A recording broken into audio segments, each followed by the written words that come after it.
Boa noite, 8 horas em ponto, e nós já vamos dar início à live com o Dr. Pacheco, especial de Dia dos Pais, aproveitando aí o ensejo, né? Domingo é dia de estar junto com os nossos velhos, né? Dos filhos se juntarem junto com seus pais para celebrar essa grande festividade do Dia dos Pais. E a ideia é a gente fazer uma live aqui, né? 30 minutos, 40 de um bate-papo interessante sobre a questão da maturidade e da paternidade. E, para tanto, eu convidei uma pessoa que me é muito cara. Eu tive a oportunidade de conhecê-lo num curso de psicodiagnóstico que nós fizemos. Falaremos isso assim que ele entrar aqui na sala. Que é o Dr. Pacheco. Acredito que muitos de vocês aqui já o seguem. Quem ainda não o segue, por favor, vá lá no Instagram do Dr. Pacheco e faça isso. O conteúdo dele é algo riquíssimo. E eu vou chamá-lo aqui para a gente, então, dar início à nossa live.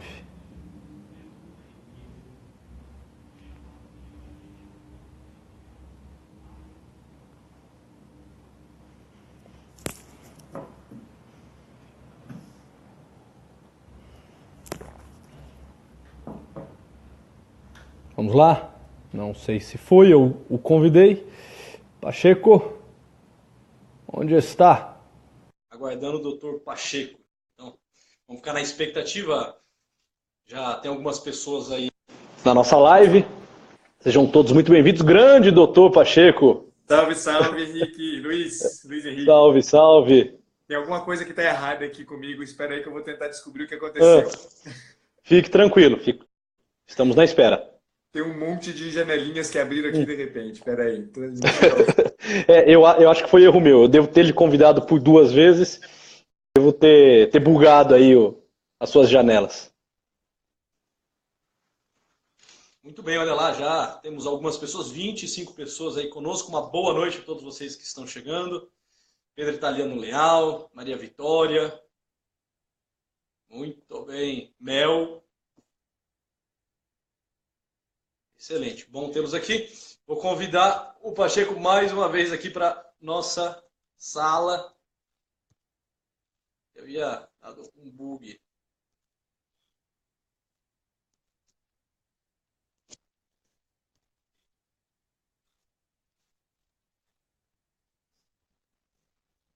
Estou tentando encontrá-lo.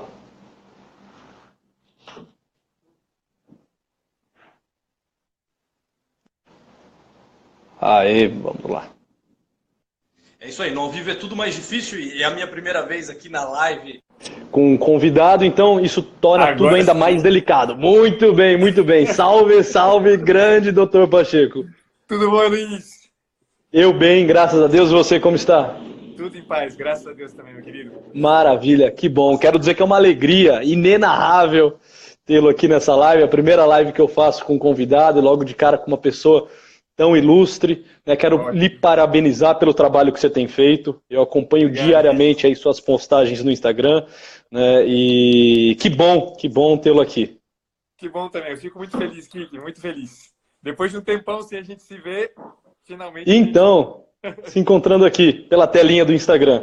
Exatamente. Eu estava comentando com as pessoas que nós nos conhecemos num curso de psicodiagnóstico lá em São Paulo. Sim. A grande Marta Iglesia, da Argentina, né? Tivemos a oportunidade de conviver alguns finais de semana por conta disso. Eu só me arrependo hoje, olhando para trás, de não ter me aproximado ainda mais de você para a gente se conhecer em profundidade, bater um bom papo. Hoje, acompanhando o seu trabalho, eu vejo que aqueles encontros poderiam ter sido mais frutuosos, né? Mas nunca é tarde. Exatamente, aqui tá acontecendo agora. É isso aí, é isso aí. Muito bem, a ideia é a gente bater um papo sobre a questão da paternidade, né? Tendo em vista que nós estamos próximos à festa do Dia dos Pais, e me parece um tema muito oportuno, a questão da maturidade e da paternidade. Até o tema que eu havia comentado com você para trabalharmos, né? Todo homem maduro é pai. Eu confesso que eu escutei de um grande amigo e de um grande pai, que é o Padre Paulo Ricardo, né? Numa direção espiritual que eu fazia com ele, ele disse exatamente essa frase que me marcou assim, de modo indelével. Ele falou: Luiz Henrique, todo homem maduro é pai. Né? E eu achei então que poderia pegar emprestado essa frase para conversarmos um pouco sobre isso. Perfeito, perfeito. Muito bem. E uma outra questão interessante, né? Uma pessoa me mandou agora há pouco, falou assim, olha, eu acho que você está equivocado, né? Porque nem todo pai é um ser maduro, né? Mas a grande questão é que esse não é o ponto, né? O que dá esse caráter de maturidade não é a paternidade biológica pura e simplesmente, né? Não é o fato de termos registrado alguém em cartório, né? Ou sermos pai biológico de alguém. Né? A paternidade é algo que está para além de uma dimensão biológica, embora essa dimensão biológica seja, né, algo assim, também muito interessante, que abre as portas para um convite à maturidade, mas não é isso. Né? Quando diz sobre a questão da maturidade, da paternidade, Pacheco, como que isso lhe soa? O que isso lhe parece? Então, aqui é uma coisa que eu acho muito... primeiro, eu acho muito importante a gente se dar conta dessa coisa... Eu diria que tem uma coisa anterior e que a gente precisa muito entender e que eu acho que ela é anterior à maturidade e à paternidade. Quer dizer, é anterior no sentido de que, se a gente for pensar o que gera uma coisa e o que gera outra, quer dizer, tem um passo anterior que a gente precisa experimentar muito na carne. Se a gente não faz essa experiência aqui, a gente não consegue ser maduro e, portanto, a gente não vai conseguir ser pai. Que é a experiência de ser gerado. Quer dizer, não, ninguém, absolutamente ninguém pode fazer a experiência de gerar se antes não é gerado. Veja, não se trata de dizer se antes não foi gerado, mas se não é gerado neste instante. A experiência de maturidade, ela corresponde necessariamente com se dar conta muito vivamente do fato incontestável de que neste instante eu não me faço por mim mesmo. De que neste instante eu sou gerado. A maturidade corresponde a isso. A maturidade corresponde a viver a realidade, o instante, o momento no qual a gente está inscrito neste instante, viver com a consciência clara de que a gente não se faz por si mesmo, de que a gente é gerado, de que a gente está totalmente à mercê de uma dependência última. Se a gente não faz essa experiência, a gente não faz a experiência de maturidade. A gente vai fazer aquela experiência terrível de que, em alguma medida, ou a gente é determinado pelos nossos antecedentes biológicos, ou que a gente é determinado pelos nossos antecedentes psicológicos, ou que a gente é determinado pelos nossos antecedentes sociológicos, históricos e o escambau. E aí, no fim das contas, a gente é escravo das circunstâncias. A gente é totalmente escravo das nossas reações. E isso aqui é absolutamente imaturo. Quer dizer, para que eu possa, de fato, fazer uma experiência real de maturidade, esta é uma condição absolutamente imprescindível. De saber-me gerado agora, neste instante, saber-me gerado. Ótimo. E aí, evidentemente, o que acaba acontecendo é que uma figura, uma pessoa humana, uma presença, quer dizer, com essa consciência, ela é evidentemente geradora. Ela é evidentemente geradora de outros. Né? Ela gera maturidade, ela gera personalidade. Né? Interessante, e para as pessoas que nos escutam aí, quase 50 pessoas, quando você fala de saber se gerado, de fazer essa experiência de ser gerado agora, você está dizendo assim, da capacidade que nós temos de assumir a autoria dos nossos atos, de me tornar aquilo que eu sou de fato no presente, naquilo que a história me possibilita no aqui e no agora, para além dos condicionamentos, para além dos reducionismos. Essa é a ideia de ser gerado, Pacheco? De saber se gerado, perdão. Certamente, isso é quase como uma consequência, mas o que eu estou dizendo é muito diferente disso. O que eu estou dizendo é de fato que na verdade, eu não me faço por mim mesmo. Quer dizer, que de fato tem algo de misterioso que me confere o ser. Quer dizer, acho que é Santo Isidoro, se eu não me engano, que diz numa homilia de Santo Isidoro, se eu não me engano, é de Santo Isidoro, se eu estiver enganado, depois eu posso corrigir com você. Numa homilia que ele falava sobre a questão da paternidade, ele dizia, olha, o pai é o cara que gera o filho, mas ninguém é tão pai quanto Deus. Ele fala, tam pater nemo, ele diz. Perfeito. Ninguém é tão pai quanto Deus porque me faz o tempo inteiro. O tempo inteiro eu vivo uma dependência profunda do mistério. O tempo inteiro eu vivo uma dependência profunda de alguma coisa que eu não controlo, que não está nas minhas mãos. E, evidentemente, esta experiência de ser gerado, ela certamente vai gerar uma outra coisa muito interessante. Porque, na medida em que eu sou filho, na medida em que eu sou gerado por alguma coisa, inevitavelmente eu sou obrigado, quase que inevitavelmente, a fazer uma experiência de liberdade e, portanto, uma experiência de responsabilidade. E daí nasce tudo isso que você estava dizendo. Da Ótimo. necessidade de ter uma incidência real na vida, de ter uma incidência real nos relacionamentos. Quer dizer, não se trata Ótimo. de uma autoafirmação. Se trata muito pelo contrário, de uma afirmação daquilo que eu sou em última instância. Eu sou alguém que não se faz por si mesmo. Eu sou alguém que é constantemente feito e refeito e mantido no ser. O ser eu não mantenho o ser por mim mesmo. O estar no ser é dado para mim. Perfeito. Entende? Ótimo, ótimo. Muito bem, como se eu dissesse assim, né, parafraseando, né, a máxima, né, do cogito ergo sum, eu sou amado, logo amo, eu sou gerado, logo gero, eu sou pensado, logo sou. Né? É como se eu compreendesse que tem algo que antecede todo esse movimento do qual eu me torno capaz. Mas só me torno capaz porque tem, diria Viktor Frankl, né, um tu transcendentíssimo que me possibilita ser. Essa é a ideia que você está nos trazendo, Pacheco. Exatamente. E aí, Excelente. Luiz, é muito legal porque tudo isso pode parecer uma coisa do tipo, né? Tudo isso pode soar como uma coisa meio fideísta, tudo isso pode soar como uma Sim, coisa meio religiosinha, meio de sim, sacristia. sim. Mas se a gente se dá conta de um aspecto fundamental, quer dizer, quando a gente começa a prestar atenção de fato em quem que a gente é, quer dizer, que quando a gente começa a prestar atenção de fato no que me constitui como pessoa, quando a gente começa a prestar atenção de fato que a minha natureza última é definida pela urgência de que as coisas tenham sentido, Perfeito. em alguma medida, o que começa junto com isso, junto com essa consciência, o que nasce junto? Nasce também eu vou dizer dessa forma, nasce a certeza de que, de alguma maneira, esse buraco gigantesco que eu sou, buraco gigantesco de urgência de sentido que eu sou, precisa Sim. de alguma coisa que ocupe. Precisa de alguma coisa que ocupe por inteiro, porque não dá para ser uma experiência que pura e simplesmente se satisfaça com os elementos cotidianos. Evidentemente que os elementos cotidianos Sim. são fundamentais, mas eles sempre apontam para alguma coisa maior, sempre apontam para alguma coisa que é esta coisa, quer dizer, que em alguma medida gera em mim a urgência de sentido. Então eu preciso me dar conta, de fato, para eu me saber gerado, eu preciso me dar conta justamente do fato de que eu carrego em mim uma urgência gigantesca de encontrar esse negócio chamado sentido. Isso aqui não é fideísmo, isso aqui não é coisa de sacristia. Isso aqui é, de fato, é uma questão antropológica, não é teologia. Aqui é antropologia mesmo. Exatamente, é antropologia. Perfeito. Nós estamos falando de definição última da pessoa. Quer dizer, isso aqui é a minha estrutura. Quer dizer, é algo como aquilo que o Julián Marias, quando ele define, né, o impossível necessário, né? Quer dizer, que está relacionado como ele define felicidade, o impossível necessário é exatamente isso. Porra, eu tenho uma necessidade grande demais de um troço que aparentemente é impossível, mas ele é profundamente necessário. Quer dizer, não pode ser possível que eu carregue em mim um desejo tão grande de sentido, se isso aqui, em alguma medida, não possa acontecer. Meio que impossivelmente possa acontecer.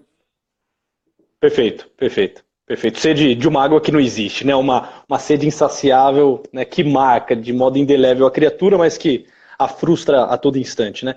E muito interessante você trazer isso, porque assim, eu estava pensando em iniciar a nossa conversa, já, né, partindo de uma base aí epistemológica, né? E você fez um convite a todos nós para olhar para trás disso tudo, né? Assim, um olhar ainda mais longe, um olhar ainda mais humano. Tá? Tem algo que nos marca. Só é possível dizer de paternidade se nós tomarmos ciência de que, de algum modo, nós somos gerados e entramos já nesse mundo com uma concepção do que é a filiação, do que é não se dar o ser, mas fazer parte de um ser. Né? Então, assim, perfeito, Pacheco, perfeito. Gostei muito desse passo atrás que você deu para que pudéssemos avançar ainda com mais força sobre esse assunto da paternidade. Perfeito. Sim. E depois aí eu diria que não sei se para completar até esse raciocínio, a gente precisaria não se trata efetivamente de um mero raciocínio, efetivamente, se trata de uma experiência que a gente precisa encarnar na gente. Quer dizer, eu acho que em alguma medida a gente precisa meio que alguns testes, né? Quer dizer, a gente precisa verificar na gente, porra, será que eu posso ser um pai, né? Quer dizer, mesmo não sendo um pai biológico, como você começou falando, né? Será que eu tenho essa maturidade que me permite dizer com todas as letras, porra, eu posso ser um pai, eu posso de fato ser um pai? A gente precisa fazer uns testes, né? Tem alguns testes que a gente pode se fazer, né? Algumas perguntas que a gente pode se fazer. Quer dizer, porque se é verdade que eu só posso gerar na medida em que eu sou gerado, eu tenho 3 perguntas que eu posso me fazer e que, em eu me fazendo, em respondendo de uma certa maneira, eu consigo identificar em mim um passo de maturidade e, portanto, uma possibilidade de geração, uma possibilidade de generatividade e, portanto, de paternidade. A primeira de todas é, porra, eu me sinto amado, eu me sinto verdadeiramente amado. Quer dizer, e sentir-se amado aqui, né, quer dizer, tem uma característica muito importante, porque saber-se amado em alguma medida, tem que ver com uma coisa que o Joseph Pieper diz As Virtudes Fundamentais, de Joseph Pieper. Ele diz uma coisa que é muito bacana quando ele fala do amor, do que é amar, né? E, portanto, saber-se amado. Ele diz que quando a gente ama, a gente diz que bom que você existe, obrigado por você existir. Então, efetivamente, saber-se amado é saber-se alvo de uma coisa como esta. Alguém disse para mim, que bom que você existe. Ou seja, alguém me tirou do nada. Saber-me amado não é receber um carinhozinho na pele. Saber-me amado não é receber alguém que me dá um presente. Saber-me amado é muito, muito maior. Saber-me amado é fazer a experiência de que, porra, de verdade, para alguém, alguém diz para mim, cara, que bom que você existe. Você é imprescindível. Isso aqui é fundamental. Essa é a primeira pergunta que a gente tem que fazer. Eu só posso ser pai se eu faço essa experiência. Se eu não faço essa experiência, eu não posso ser pai. A segunda é que eu posso... A segunda pergunta é, eu dependo? Eu faço a experiência de depender? A palavra dependência é uma palavra que para nós, né, soa mal para burro, né? A gente normalmente, quando ouve dependência, a gente, né, dá nó nas tripas da gente, né? Eu dependo, eu sou autônomo, né? Não preciso de ninguém. Isso é um escambau, que a gente não precisa de ninguém. É claro que a gente precisa, para tudo a gente precisa. Muito pelo contrário, não tem absolutamente circunstância alguma na vida da gente que a gente não dependa. Quer dizer, a porcaria desse lápis aqui, desse lápis que eu tenho na minha mão, eu não consigo fazê-lo por mim mesmo. Quer dizer, me pede para fazer um lápis, eu não consigo. Quer dizer, eu não consigo fazer nada do que eu vivo, nada das circunstâncias que eu tenho. Eu posso dizer, não, eu não dependo. Eu dependo de absolutamente tudo. Então, saber que eu vivo essa dependência é outro teste importante. Eu topo experimentar a minha vida como dependência. E dependência desse porte, né? Com esse nível. E a terceira, talvez a mais importante de todas, é aquela que lança a gente com aquele protagonismo, com aquela responsabilidade, com aquela liberdade a que você se referia, é exatamente, pasme, dizer, eu sou capaz de encontrar uma referência na realidade à qual eu imito. Perfeito. Quer dizer, porque no fundo, a paternidade tem que ver com isso, imitar. Dou um exemplo pequenininho, bobo, mas que me encantou muito, que a minha esposa me contou esses dias, porque eu tenho trabalhado muito. Eu tenho trabalhado praticamente de 8 às 22h30 todos os dias, de 8 da manhã às 22h30 todos os dias. Então, praticamente eu vejo meus filhos assim, de manhã cedo, né, na hora que eu estou saindo de casa e pronto. Né, é o momento que eu os vejo.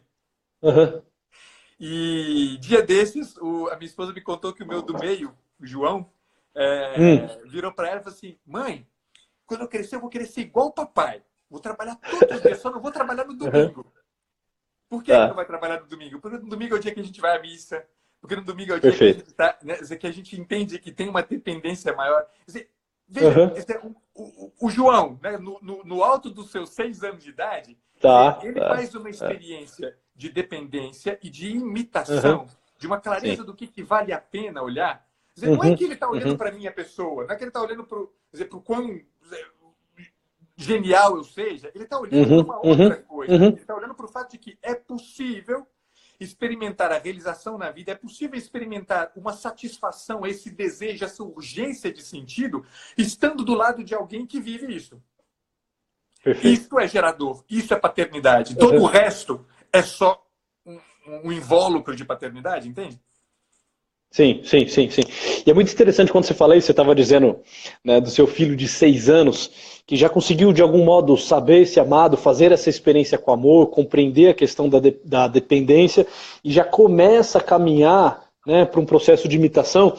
Eu quero pegar um exemplo que aconteceu agora há pouco em casa, antes de eu vir para cá, com a minha filha Catarina. Ela tem 3 anos, metade da idade do seu filho, do João, né?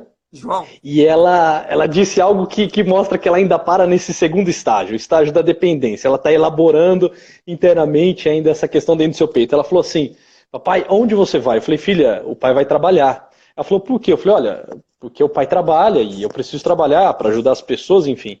Ela falou assim: quando você chegar em casa, eu não brinco mais com você.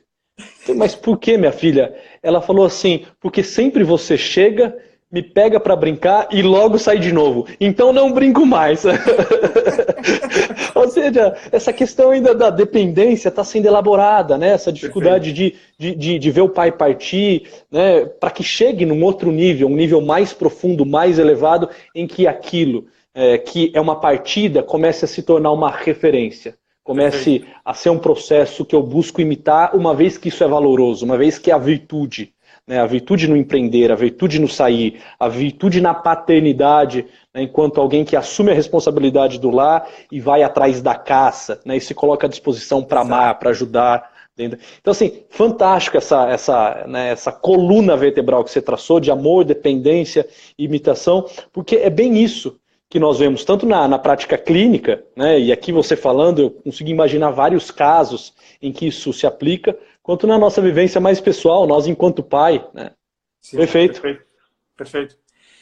Exatamente isso. E aí é legal pensar numa coisa, pensando na prática clínica, isso é muito importante que você está falando, porque dizer, esse teste que eu disse, né, dessa coluna vertebral, como você está dizendo, quer dizer, é alguma Uhum, coisa que é tão estruturante na gente, ela é muito, de fato, ela é organizadora da gente.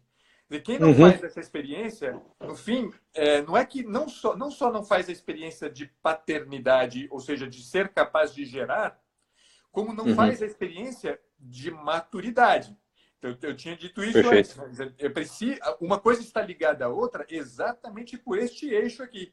Quer dizer, eu não posso ser Uhum, pai se eu não for uhum. maduro. A questão toda é, porra, pera lá. Quer dizer, mas para eu ser maduro, o que está pressuposto? Quer dizer, para eu ser maduro, está pressuposto em alguma medida que eu me desvincule. Então, essa coisa que é muito legal que você estava descrevendo agora do pai, né? Quer dizer, que eu me Uhum. desvincule de uma certa ordem, do tudo no lugar, que é o lugar da mãe. Sim, A mãe sim, ocupa esse perfeito. papel, né? A mãe tem esse papel de colocar a vida na ordem, né? De ordenar o lar, né? de, de, Sim. de fazer do lar um espaço de ordenação, um espaço onde tudo está ok, Uhum, onde nada, não uhum. tem insegurança alguma, né? E o pai é o cara que É, sai, né? E que vai para o caos, e que vai para a insegurança, e que sim. vai para fora, e que, em alguma medida, me lança para fora. Ele me arranca de dentro de casa e me lança para fora. Eu tenho um autor que eu Perfeito. gosto muito, o Claudio Rizet, que é um psicólogo italiano, um junguiano, e ele diz uma coisa que é muito interessante. Ele fala um pouco desse. Ele fala do macho selvagem, né? Que é preciso Hum, recuperar o lugar do macho selvagem. E que é muito uhum, interessante, que é uma figura que cabe bem, né? Com descrição do que é o pai, né? Ele diz que uhum. o pai, ele é como ele é aquela pessoa que, quando chega em casa, ele chega com a cicatriz, né? E que se Perfeito. orgulha da cicatriz, né? E se orgulha da cicatriz de ter enfrentado Uhum, o mundo, de ter se embatido com o mundo. E que uhum, carrega isso e que o filho se orgulha de olhar para aquela cicatriz e dizer, uhum, porra, né? uhum. Meu pai lutou com um leão, né? Sim, Mas sim, é isso sim. mesmo, porque em alguma medida, essa segurança que o filho vai ter no mundo, ele não encontrará essa segurança no mundo, a não ser que, em alguma medida, ele veja que é possível voltar do Ótimo, caos. É ótimo, possível ótimo. voltar do caos. E que a ordem lá que a mãe mantém não é um lugar que eu tenho que ficar lá escondido, né, aninhado lá, esperando o belo dia em que o mundo, né, vai tudo estar resolvido. Não. Eu posso sair para o mundo. O pai é o cara que sai para o mundo e volta. E volta E volta no sempre fim para do dia. casa. Volta Sim, sempre para sim, casa. sim, E sim. me garante que eu posso sair e voltar. Eu posso sempre Uhum, sair e uhum. voltar. Isso Sim. é muito amadurecedor, isso é muito ordenador. Na clínica eu vejo muito recorrentemente dramas absurdos de imaturidade exatamente por uma relação muito simbiótica com a ordem. Eu preciso que tudo esteja no lugarzinho. Eu não aceito, não topo que alguma coisa escape por uma vírgula que seja do lugar. Quer dizer, a ansiedade.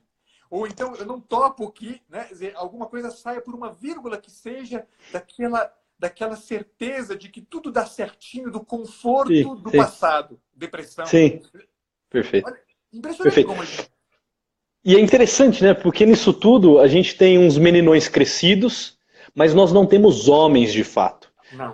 Assim, nós não temos pessoas que ainda estão dispostas a dar o sangue, a entender que o lar depende delas. E é interessante esse dado histórico, até esse dado biológico. Quando nós pegamos o que é o homem, né, no início, né, da história, é aquele que sai à caça, é aquele que com a lança na mão fica à porta da caverna, né, e defende os seus. E ele tem autoridade na medida, né, em que ele assume esse poder que a própria constituição biológica lhe dá, de ser mais rígido, de ser mais forte, né, de ser mais voltado ao embate. Então ele vai conquistando essa autoridade na medida em que ele assume esse poder que lhe é também outorgado, e ao fazer isso, né, essa ideia da maturidade paterna, de alguém que com autoridade dá a vida, alguém que justamente por ter essa autoridade está disposto, né, a construir uma estrutura segura, é o que vai constituindo o núcleo familiar e é o que vai fazendo com que a concepção de família torne-se possível, enquanto a mulher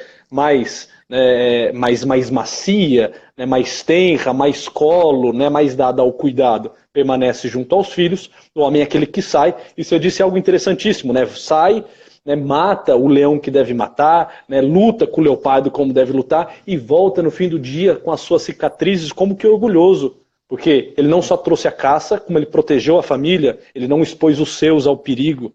Ele fez aquilo que, se não fosse ele a fazer, ficaria sem ser feito, e talvez a família seria toda ela desestruturada, né? Então, é interessante devolver ao pai esse lugar, que é dele de fato. Porque hoje eu vejo assim, meninões crescidos, e corremos o risco a todo momento de ser isso, né, que mais se comportam, né, dentro de um papel feminino, de cuidado, de ordem, de organização, do que, né, de gerar a proteção, de dar a segurança, de entregar a sua vida, de assumir ele a responsabilidade, né, de um lar seguro. Não necessariamente organizado, mas seguro. Perfeito. Né?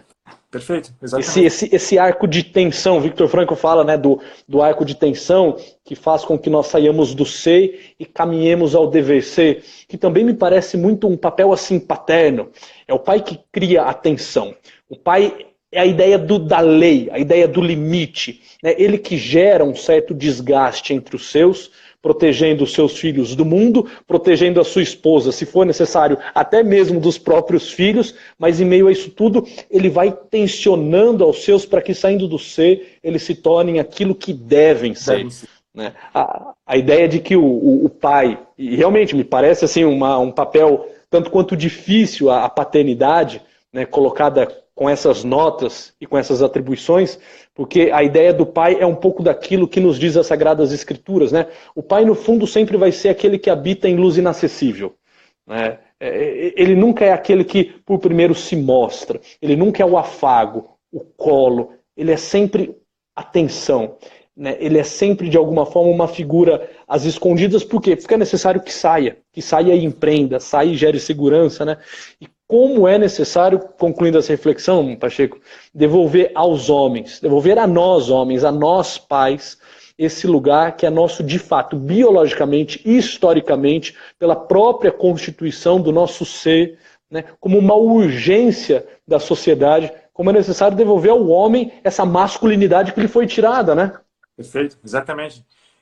E isso, eu não tenho a menor dúvida de que talvez essa é uma das tarefas das mais importantes para a gente na atualidade, né? Eu acho que em todos os níveis, em todos os âmbitos, a gente precisa muito fazer isso, né?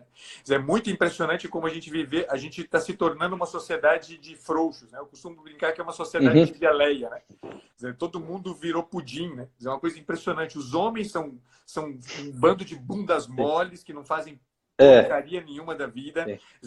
Todo mundo parece que é incapaz de se mover minimamente para além de um certo conforto, para além de um certo, quer dizer, do limite do controlado, né? Tudo controladinho, tudo. Sim.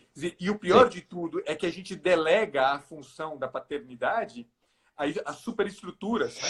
A gente delega a função da paternidade a estruturas que, em alguma medida, ao invés de oferecer para a gente a possibilidade de uma liberdade, porque em tudo isso que a gente falou, quando a gente fala de imitação, quando a gente fala de dependência, aparentemente parece uma coisa meio... Né? Mas pera lá, você está falando de gente frouxa, mas você fala de imitação, você fala de dependência, isso aqui não é frouxidão. Não, não, pelo contrário. Muito pelo contrário. Isso aqui é a suprema liberdade. Porque isso aqui, de fato, é a suprema liberdade. Este modelo de adequação, de uma paternidade pensada como uma superestrutura, o Big Brother, né? Esse modelo de paternidade ele é profundamente escravizante.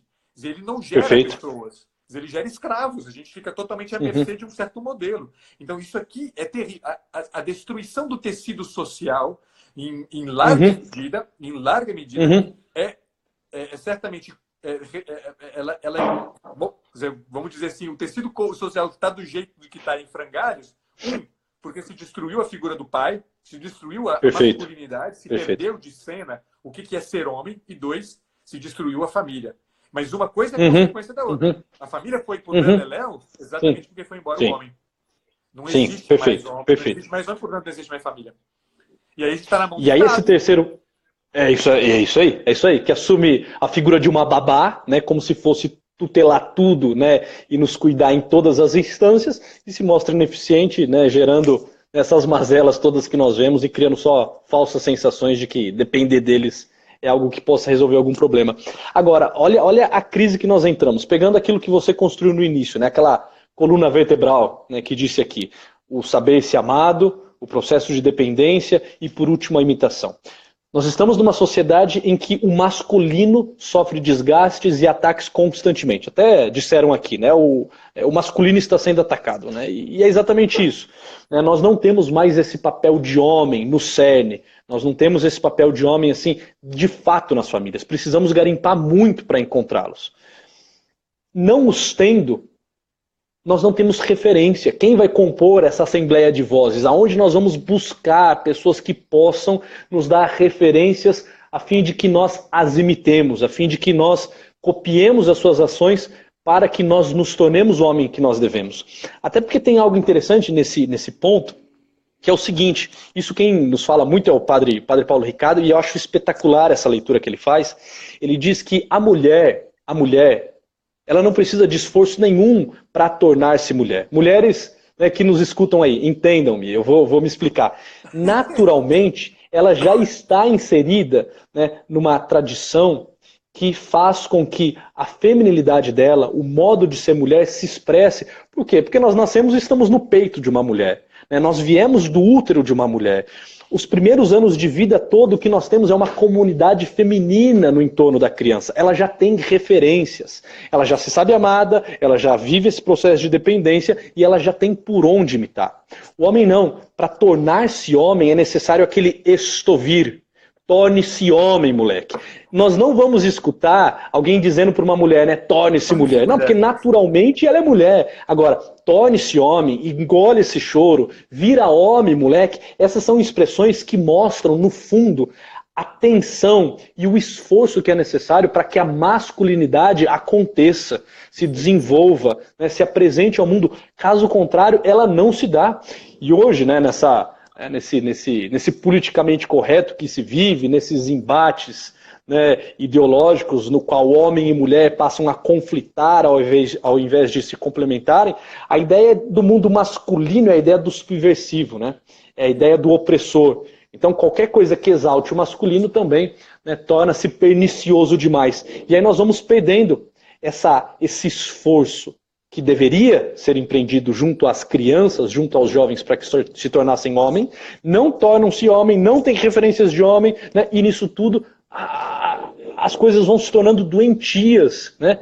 Assim, eu sei que isso aqui era para ser um tributo aos pais, estamos próximos ao Dia dos Pais, mas quando nós olhamos para esse cenário, doutor Pacheco, assim, urge que façamos algo, né? Urge que se levantem mais pessoas como você, no seu trabalho aí de terapeuta, né? Pessoas que comecem a dar as caras, pessoas que comecem a falar sobre o que é maturidade, sobre o que é ser homem. Eu vi o pessoal aí do Antifrágil, o Saulo também, né? O psiquiatra que tem feito um trabalho fantástico, porque as pessoas, Tá aí assim, também. é isso aí. Então, assim, as pessoas precisam voltar a ter essas reflexões mais profundas acerca do ser, de quem elas são, da identidade que elas trazem, porque, assim, tá tudo desmontado, né? Esse castelo de cartas, se nada for feito, assim, as coisas vão ruir e não tendo-se mais pai, como se constrói uma sociedade? Sim, perfeito. Perfeito. Não, e no fim, né, eu acho que o maior tributo que a gente pode fazer de fato é dizer claramente isso, sabe? Eu tenho me dado conta na minha clínica de uma coisa que para mim está se tornando um ponto de referência, um norte no que é fazer a clínica. Quer dizer, tem duas coisas que sempre me...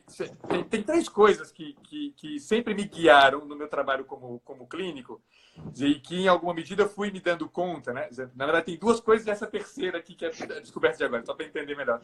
Tem duas coisas que sempre me guiaram no fazer clínico, né? Que tem que ver com a minha história, na verdade, né? Eu sempre fui um professor, trabalhei 18 anos na universidade. Professor e pesquisador, né? E estar na clínica, para mim, foi a possibilidade justamente de ver a coordenação entre essas duas tarefas presentes na clínica, presentes numa relação pessoal com uma outra pessoa, né? Tu, né? Como uma possibilidade efetivamente de um passo. Então, eu entendo muito do trabalho psicoterapêutico como um trabalho psicagógico, né? Para usar um termo aí do D'Alfonso, né? Da Pedro D'Alfonso. Ou seja, é um trabalho meio de educação, de reeducação da pessoa. Sim, e entendo também o trabalho psicoterapêutico como um trabalho de investigação. Dizer, se a gente não está atento ao outro, né? A gente não percebe, a gente não tem aquela capacidade intuitiva que é necessária para a gente, em alguma medida, ver se revelando esse núcleo, né? Esse núcleo da pessoa, esse núcleo fundamental da pessoa, que é o ponto para o qual, quando a pessoa olha, ela começa a fazer a experiência de, putz, eu sou gerado. E aí vem a terceira coisa, que é o que eu estou querendo, que eu quero dizer. Quer dizer, que eu dizia para você que esse talvez seja o maior tributo que a gente pode dar, de fato, aos pais. É que quando a gente começa a viver uma relação com o outro, numa perspectiva educativa, ou seja, recolocar esse cara no eixo, né? Alinhar o cara de novo. E dois, ajudá-lo a empreender esse caminho, de entrar no labirinto mesmo do Minotauro e encontrar o que é lá no centro do próprio ser, essa estrutura nuclear, né, que nos define. Disso aqui nasce uma coisa que se chama consciência, autoconsciência, que é profundamente ordenadora, é profundamente terapêutico, é profundamente curativo. A autoconsciência, eu estou absolutamente convencido disso, é um dos papéis mais fundamentais do processo terapêutico, quando a gente está pensando em incluir o cara na realidade de novo, de inseri-lo na realidade de novo. Cravar os pés dele na realidade, né? Exato.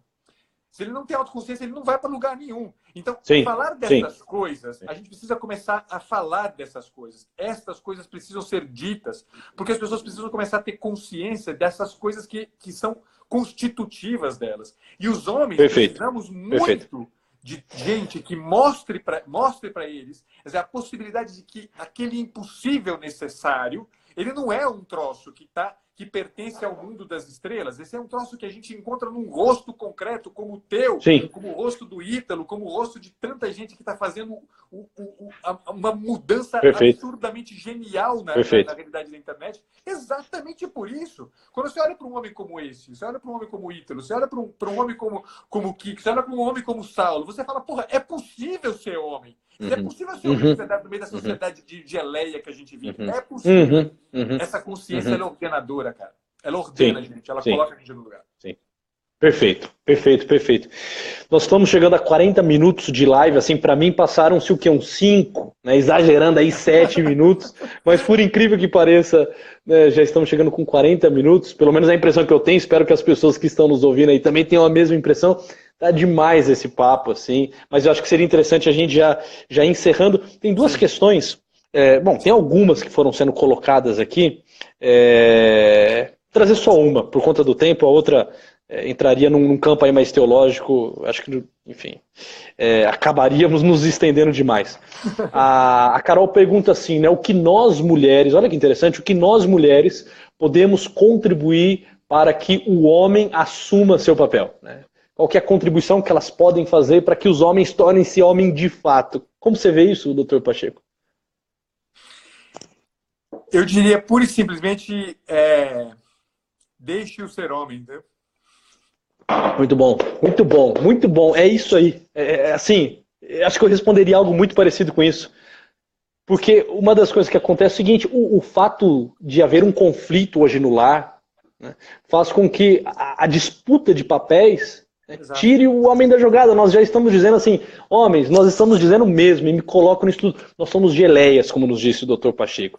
Falta-nos referência, nós estamos assim num tempo em que a masculinidade está sob ataque. Se dentro de casa também o ser homem for alvo de críticas, alvos de ataque, o homem simplesmente tira o pé, a mulher assume o papel do homem, o homem vai tentar cobrir a falta dela, invertem-se os papéis, a casa vira um caos, essa falta de definição ou alternância de papéis, isso na estrutura familiar é algo assim altamente caótico e perturbador, não é não, Pacheco? Perfeito, exatamente. É onde a família derrete. Sim, tem alguns casais que eu atendo aqui na clínica e assim, alguns atendimentos que obtivemos sucesso em pouquíssimo tempo.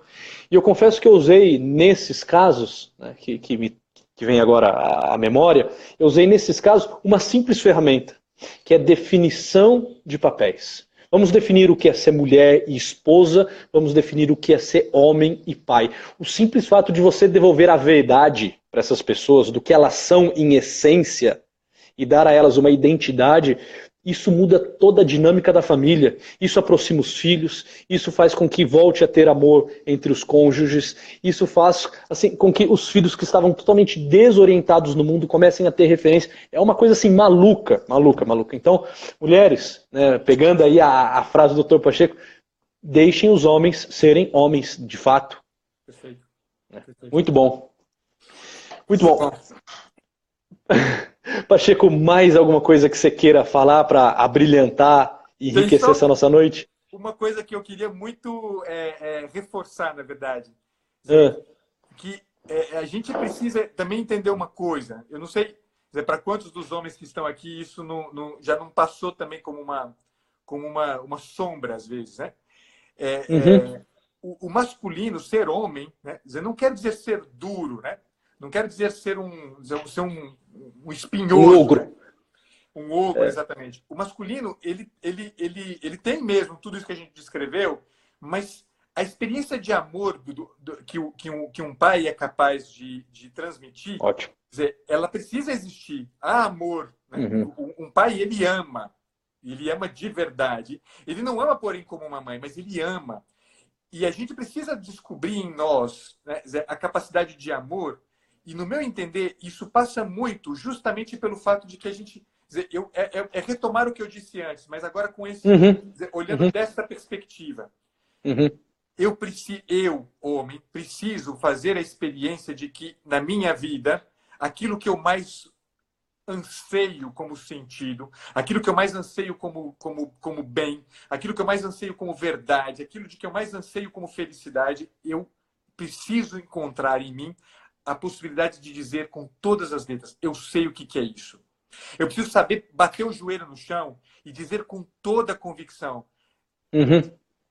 dizer tu para essa porra desse negócio, dizer tu para o fato de que tem satisfação para o meu desejo de bem, tem de verdade uma resposta para a minha urgência de sentido. Se eu não faço essa experiência, eu não amo. Porque a experiência de amor de um pai para um filho passa por isso. Eu amo o meu filho mais e mais potentemente quando eu faço a experiência de ser profundamente determinado por uma experiência de sentido. O meu filho olha para mim e fala, porra, é possível. É possível. Essa é, em última instância, e é claro, todas as manifestações que a gente pode expressar disso, certamente, elas vão estar ainda mais quanto mais essa certeza estiver viva para mim. Tanto mais. Então, A gente precisa fazer essa experiência de que a gente é capaz de amar. E a gente ama dando Perfeito. da gente. É isso que eu quero dizer. Eu preciso me dar inteiro para o meu filho. É isso que ele vai ver em mim. Ele vai ver um homem inteiro, um homem de joelhos, um homem que diz para a realidade, tu para a realidade. Sim, eu te amo, realidade. Eu te amo, realidade. Perfeito, perfeito. Então, podemos colocar aqui o homem como alguém que é capaz de se entregar ao outro, alguém que já não pertence mais a si mesmo. Né? Porque muitas vezes a gente escuta, encerrando, né, a minha parte aqui, nós escutamos muitas vezes o próprio homem dizendo, por mais que isso pareça assim ridículo, mas nós escutamos, e eu, como eu fico? Meu filho, que eu? Já não existe o eu, você é do outro, você já não se pertence, você agora virou um dom, né? A sua vida enquanto uma paternidade já não é mais algo que você possa se referir como sendo, né, um eu. Agora você ou vive uma abertura, né, e uma entrega ao outro, ou assim, você falhou miseravelmente em tudo que você poderia fazer de bom, de belo, de verdadeiro na sua vida. Perfeito. Né? Então, muito bem, muito bem. Pacheco, estamos aí com quase 50 minutos, eu tenho medo que o Instagram nos corte aqui, né? Eu não sei quanto tempo para que nos corte, mas olha, Pacheco, da minha parte, assim, eu me dou por satisfeito, né? Foi uma noite incrível para mim poder ter esse papo contigo, aprender com você, todas essas pessoas que nos acompanharam aí, né? 70 e tantas pessoas que ficaram conosco na live, um forte abraço a todos vocês, continuem acompanhando o trabalho do Dr. Pacheco, acompanhem também aqui o meu trabalho, e eu espero lhe encontrar em breve numa próxima live, né? Vamos pensar num dia, num tema, e eu estou à disposição, depender de mim, estou por aqui, viu, Pacheco? Tá bom, eu também topo muito, fiquei muito feliz, Kiki, fiquei muito feliz Ótimo. mesmo. Um tema que me deixou muito feliz. E tá com você, maravilha, uma alegria enorme. Maravilha, ótimo, que bom, que bom. A todos, então, uma boa noite, né? E Pacheco, salve, satisfação. Obrigado, cara. E um feliz Dia dos Pais para você, viu? Obrigado. Um feliz Dia dos Pais, meus parabéns. Tá aí. Obrigado para todos os pais. Até mais. Tchau, tchau.